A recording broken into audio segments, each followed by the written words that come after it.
Hello, everyone. Welcome to my channel.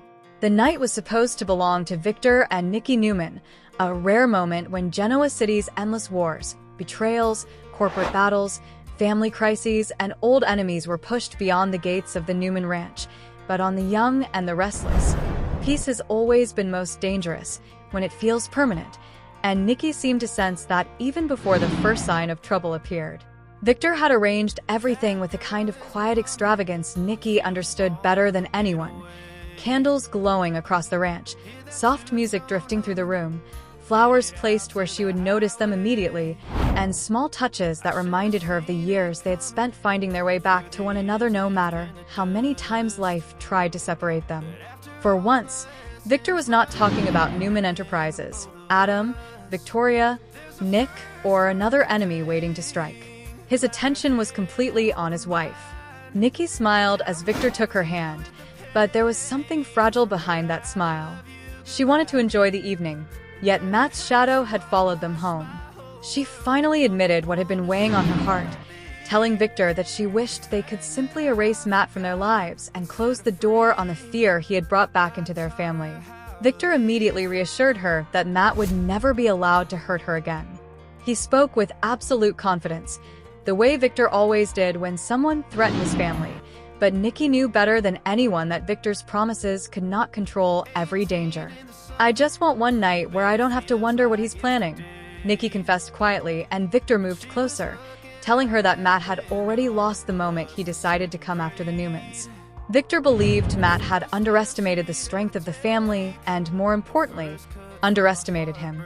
Nikki wanted to believe that, so she let herself lean into Victor's embrace, and, for a few precious hours, they allowed the past to fade away.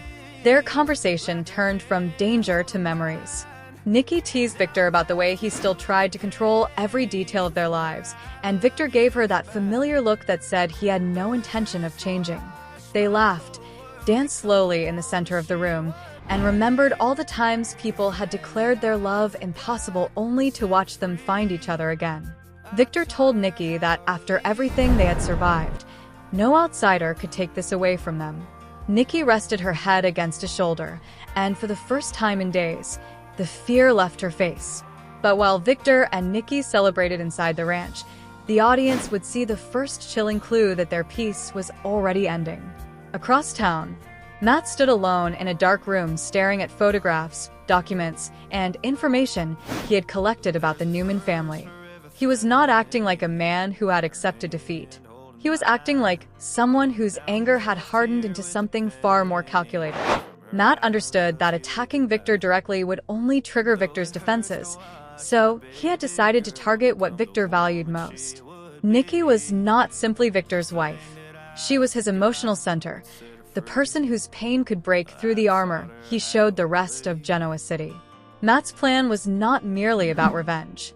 He wanted Victor to feel powerless. He wanted the man who controlled companies, fortunes, and people to experience a moment in which money and influence meant absolutely nothing. Matt studied the security layout of Newman Enterprises and smiled when he found the weakness he had been looking for. Earlier in the evening, he had arranged for a false maintenance request to be logged into the building system.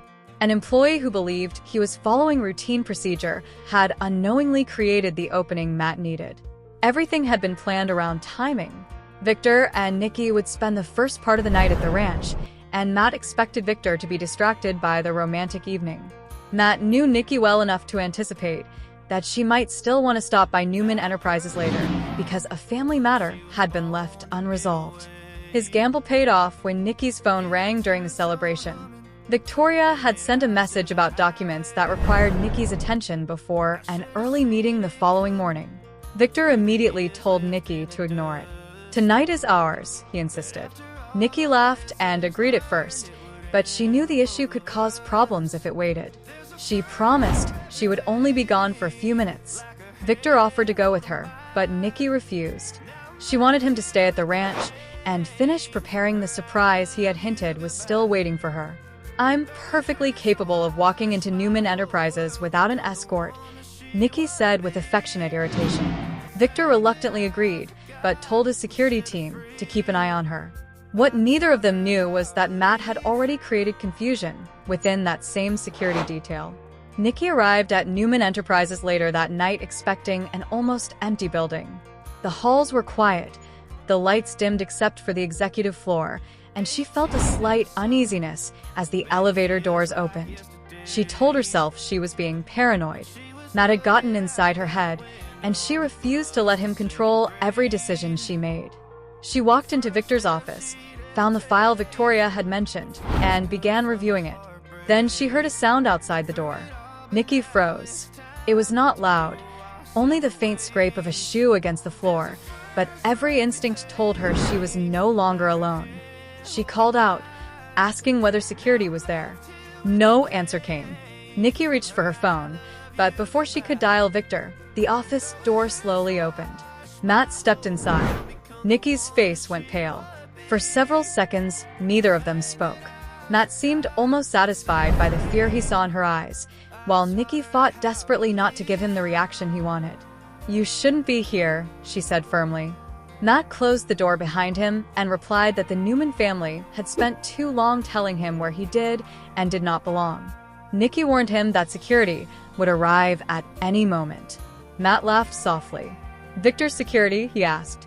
"That's what you're counting on?" Nikki realized then that something was terribly wrong.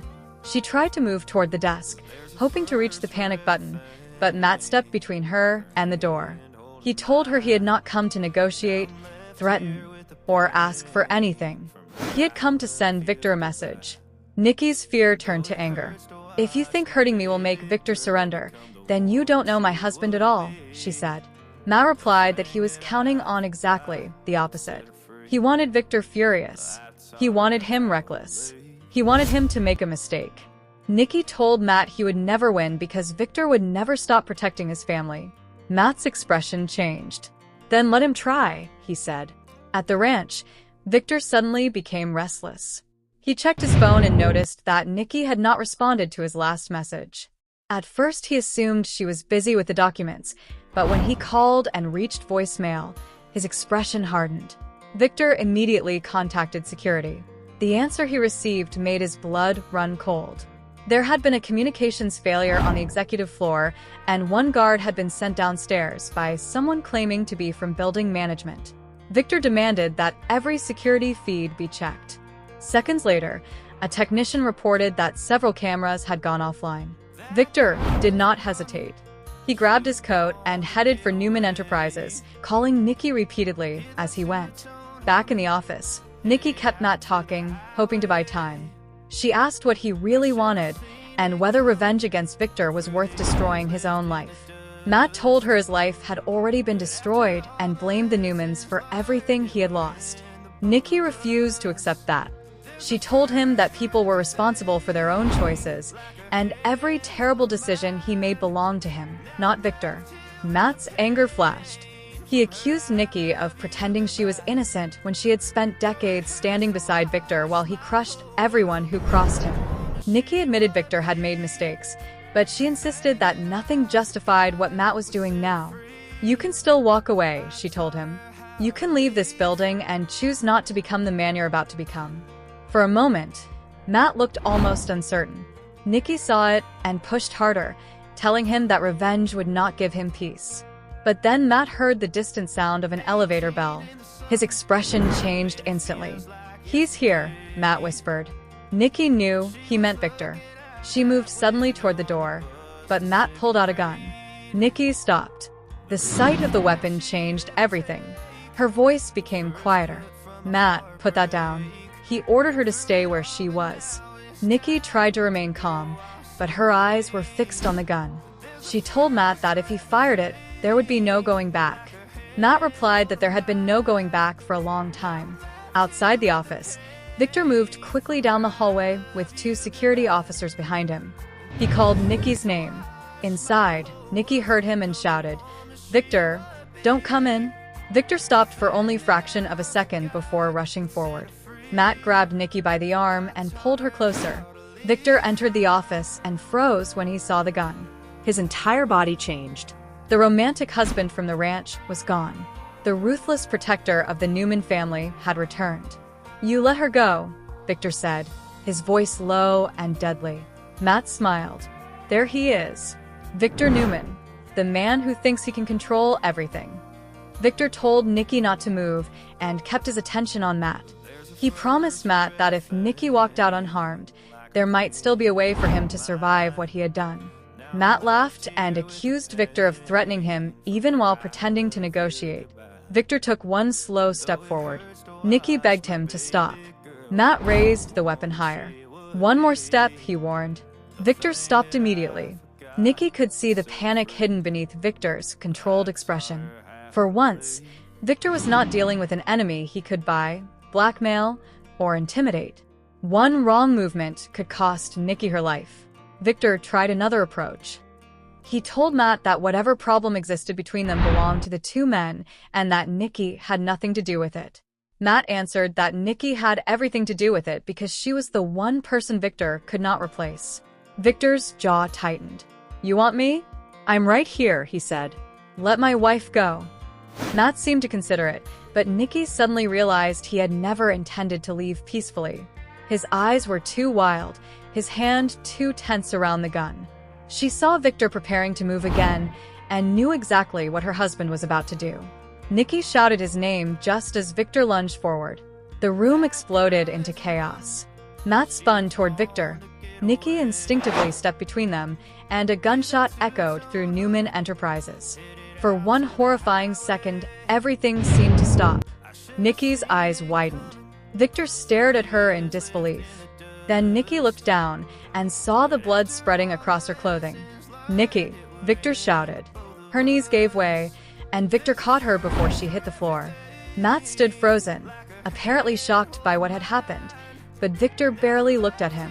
All of Victor's attention was on Nikki.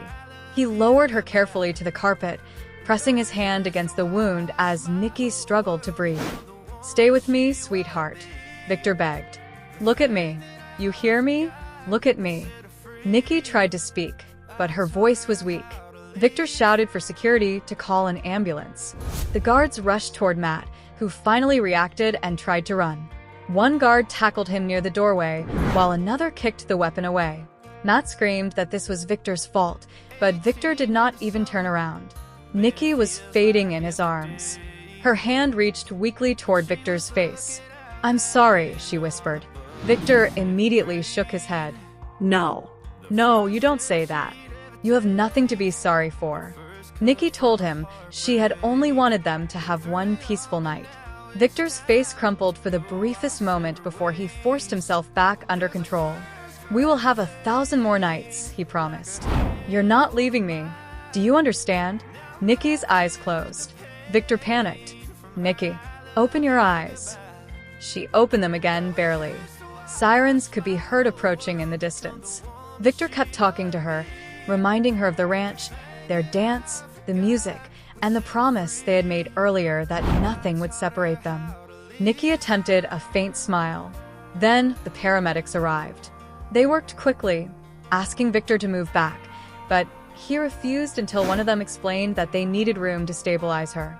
Victor stood only a few feet away, his hands covered in Nikki's blood, looking more helpless than anyone in Genoa City had ever seen him.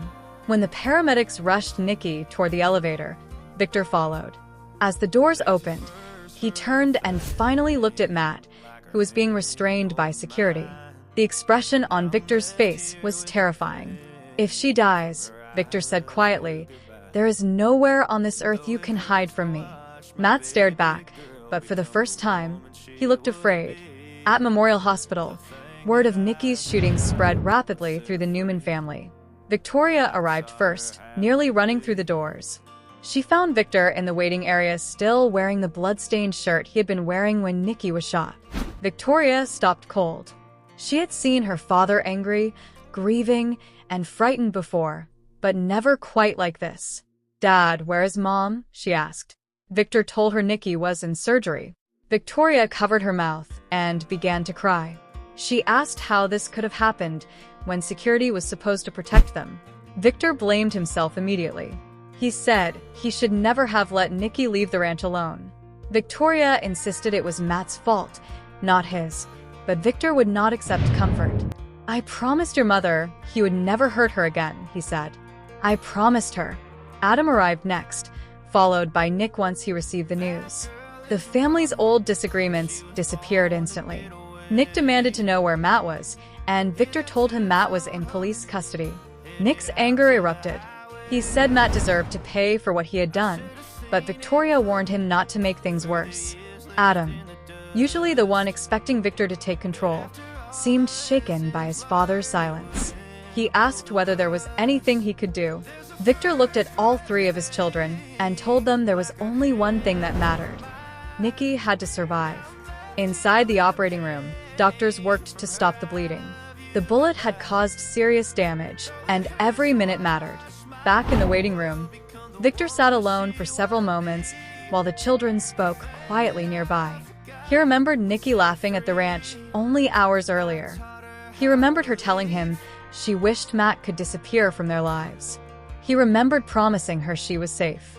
The memory tortured him. Victor suddenly stood and walked toward the chapel. Victoria watched him go, but did not follow. She understood that her father needed a moment without anyone seeing him. In the chapel, Victor sat in the front row and stared ahead.